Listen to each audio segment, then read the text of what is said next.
Now the numerical is exercise of NCERT and fourth question.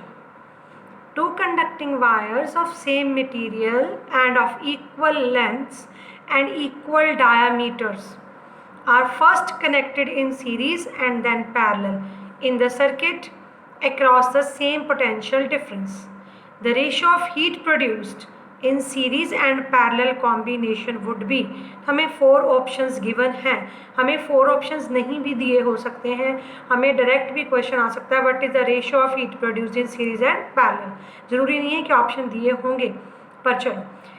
उन्होंने कहा material same है, lengths equal हैं, diameters equal हैं. अगर डायमीटर्स इक्वल है मतलब एरियाज भी इक्वल ही हैं. उनको पहले उनको कनेक्ट किया है सीरीज़ में, फिर उनको कनेक्ट किया हुआ है पैरेलल में, तो दोनों की रेशियो निकालनी है. ठीक है, यहाँ हमें वोल्टेज और रेजिस्टेंस का कॉम्बिनेशन लेना है.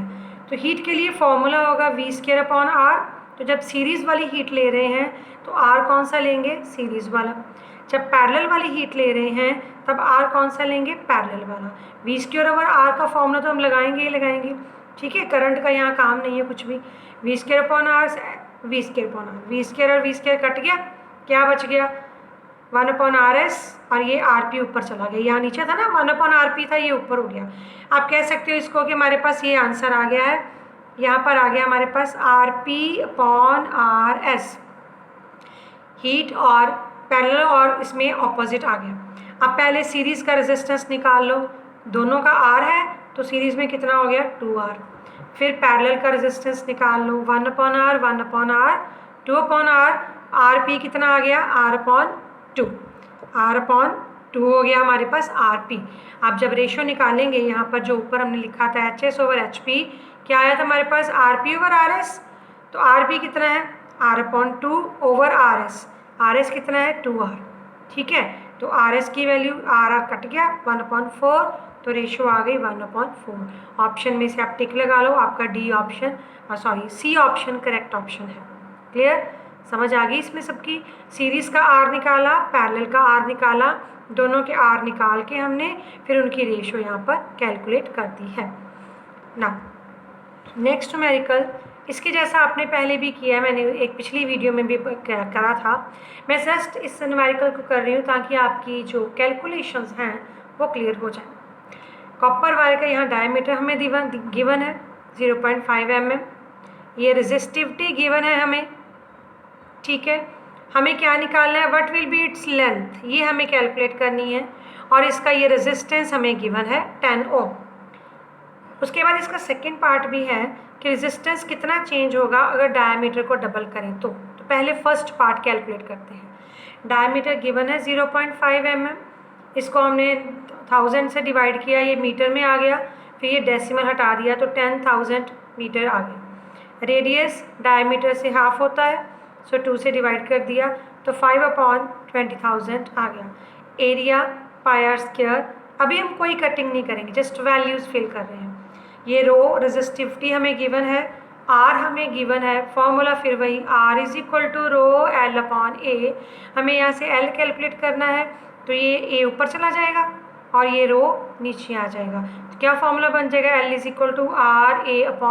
RA/ρ. अब नेक्स्ट स्टेप में वैल्यूज़ फिल करो. R की वैल्यू 10 ओम है.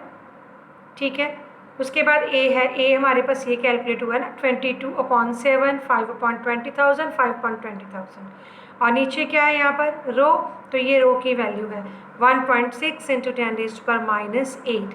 तो ये सारी हमने पहले इनकी जगह पर इसकी वैल्यूज़ को फिल कर लिया. अब इन वैल्यूज़ को हम सॉल्व करेंगे. तो अगले पेज पर मैं सोल्यूशन शुरू कर रही हूँ. यहाँ हमारे पास 1.6 है ना, ये डेसिमल हटाएंगे, ऊपर 10 चला जाएगा. यहाँ पर 10 की पावर -8 है, तो ये नीचे 4 ज़ीरोज़ हैं, 4 और ये 4, 8 हो गई. ये 10 की पावर +8 है, तो इसको मैं पहले इस तरह से कन्वर्ट करके लिख लेती हूँ. ठीक है, देखिए अब हमने लिख लिया, उसको कन्वर्ट कर लिया, डेसिमल हटाया, उसका 10 ऊपर आ गया, बाकी सब कुछ एज इट इज़ है. 10 की पावर -8, वहाँ से जो 2 × 2 था वो 4 बन गया, और जो 10 की 8 ज़ीरोज़ थी यहाँ पर लिख ली. अब 10 की पावर -8, 10 की पावर +8 कैंसल. अब हमारे पास सिर्फ डिजिट्स बच गए. 10 10 22 5 5 ऊपर है, नीचे क्या क्या है? 16 7 और 4. ये 4 कहाँ से आया, ये 4 यहाँ से आया, जो हमारे पास ये 2000 था ना, यहाँ पर 20,000, ये 2 और 2 4 जीरोस को मैंने इसमें से अलग कर लिया है। क्लियर। अब ये सारे डिजिट्स हमने लिखे, कटिंग करी, डिवाइड करा और ये हमारे पास आंसर आ गया। कटिंग करके हमारे पास जो आता है वैल्यू आ जाती है, दैट इज़ 6875 अपॉन 56 ये आती है। और इसको मैंने जब डिवाइड किया तो ये आ गया 122.7 मीटर, लेंथ कैलकुलेट हो गई है। सेकेंड जो पार्ट था उसमें कहा गया कि अगर डायमीटर को डबल कर देते हैं तो रेजिस्टेंस को क्या होगा।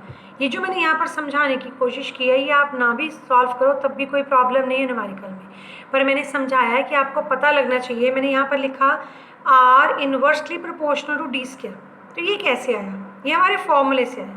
ये फॉर्मूला है ना, R is equal to rho L upon A, ठीक है, ए की जगह पाई आर स्क्वायर भर दिया। अब आर की वैल्यू क्या होती है, डी अपॉन 2, मैंने ये डी अपॉन 2 भर दिया, इसका स्क्वायर था, ये बाहर स्क्वायर भी रह गया। अब स्क्वायर खोल दिया, डी स्क्वायर हो गया, ये 2 क्या हो गया 4, अब ये 4 बाद में ऊपर चला गया, रो एल पाई डी स्क्वायर इंटू 4। तो ये सारा कुछ तो हमें कुछ चेंज करना नहीं है क्योंकि सेम लेंथ है, सब कुछ सेम है। तो चेंज क्या होना है, हमने डायमीटर को पूछा गया ना, डायमीटर के अकॉर्डिंगली डिपेंडेंस, तो रेजिस्टेंस की डायमीटर से क्या डिपेंडेंस है, इनवर्सली प्रोपोर्शनल हो गया। तो अगर डायमीटर डबल कर देंगे तो रेजिस्टेंस 1/4 हो जाएगा, ठीक है, क्योंकि डायमीटर क्या है, स्क्वायर पर डिपेंड करता है। तो अगर हम डायमीटर को डबल करेंगे तो रेजिस्टेंस विल बी 1/4। इतना ही आपको आंसर लिखना है। This is not required in the exams but this is just for your understanding. आपको तो एग्जाम्स में सिर्फ इतना लिखना है, R inversely proportional to 1/d square. तो अगर डायमीटर डबल होता है तो रेजिस्टेंस 1/4। आप यहाँ से खुद ध्यान रखना, अगर डायमीटर हाफ हो जाएगा तो रेजिस्टेंस 4 टाइम हो जाएगा, ठीक है। बस ये ध्यान रखना है कि इनवर्सली और डायरेक्टली प्रोपोर्शनल के ऊपर क्या आएगा और क्या नहीं आएगा, उसके अकॉर्डिंगली आपने सोल्यूशन कर लेना है। नाउ नेक्स्ट न्यूमेरिकल है, यहाँ पर हमें करंट और वोल्ट पोटेंशियल डिफरेंस, इनकी कुछ वैल्यूज़ गिवन है। ये करंट की हैं 5 वैल्यूज़, ये हमें पोटेंशियल डिफरेंस की 5 वैल्यूज़ गिवन है। हमें ग्राफ बनाना है, ये भी सारे एंड एक्सरसाइज के क्वेश्चन है, ये क्वेश्चन नंबर 7 है। मैंने अकॉर्डिंग टू एक्सरसाइज ही क्वेश्चन डाले हैं, जो बुक के अंदर क्वेश्चन नंबर था वही डाला। आपको ग्राफ बनाना है और उसके बाद रेजिस्टेंस कैलकुलेट करना है। तो सबसे पहले ग्राफ बनाते हैं वी आई का ग्राफ, ठीक है। वी आई का ग्राफ जब आप बनाओगे तो you have to take current, this is current, I है एम्पियर्स में, and this is potential difference volts में, ठीक। अब करंट की वैल्यूज़ आपके पास 4 तक हैं, तो ये तो 0 हुआ, ये हो गया 1, देन ये 1 हो गया, ठीक है, 1 वैल्यू ली है, फिर 2, फिर इसके लिए 3, फिर इसने आपने लिया 4। आपने स्केल की हेल्प से इक्वल डिस्टेंस रख के वैल्यूज़ लेनी है। अब ऊपर वाली जो वैल्यूज़ है वो 13.2 तक जाना है ना, तो ऊपर हम 14 तक वैल्यूज़ लेते हैं, ठीक है। 2, 4, 6, 8, 10, 12 मैंने अंदाजे से लिया है, आप स्केल से मेजर करके लेना। क्लियर। अब हमें पॉइंट्स लगाने हैं। तो पहला है 0.5 के अगेंस्ट 1.6, ये 1 है, तो 1 के आधे में हो गया 0.5 और इसका 1.6 अंदाजे से आप अपने स्केल के अकॉर्डिंगली इधर ऐसे एक डॉट लग गया हमारा पहली वैल्यू का।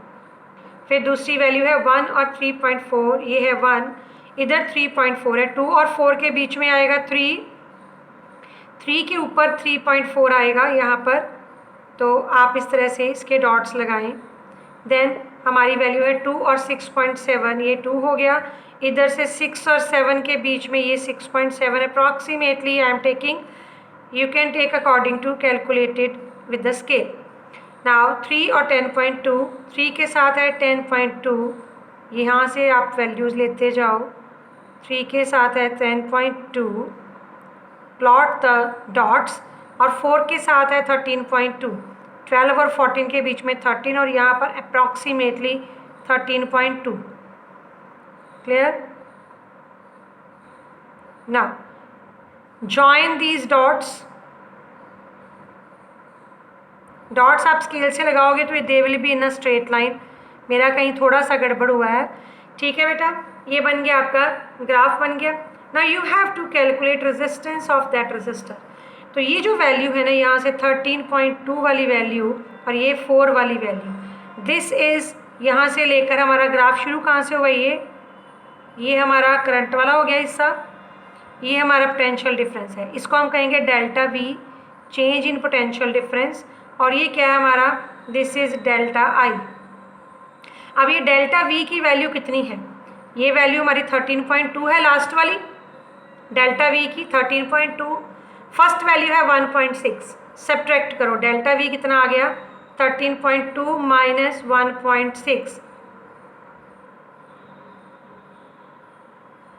11.6 आ गया डेल्टा वी। अब डेल्टा आई निकालना है, डेल्टा आई अब कितना निकालोगे, 4 वैल्यू है, 4 से 0.5 माइनस करो, डेल्टा आई 4 माइनस 0.5, ये आ गया 3.5। ये दोनों वैल्यूज़ आपने यहाँ निकाल लेनी है। अब आपको कैलकुलेट करना है आर, ठीक है। डेल्टा का मतलब है यहाँ पर चेंज, डेल्टा का मतलब है change in voltage and change in current.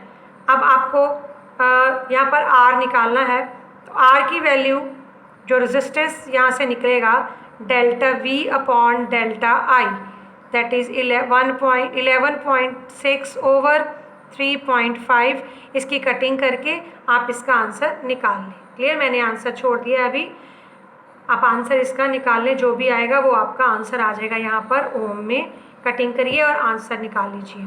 Are is equal to V upon I होता है ना, डेल्टा वी ये चेंज, क्योंकि वी शुरू कहाँ से हुआ है 1.6 से और ख़त्म कहाँ होता है 13.2 से, तो ये दोनों की डिफरेंस निकलेगा, वही हमारा चेंज इन वोल्टेज आएगी।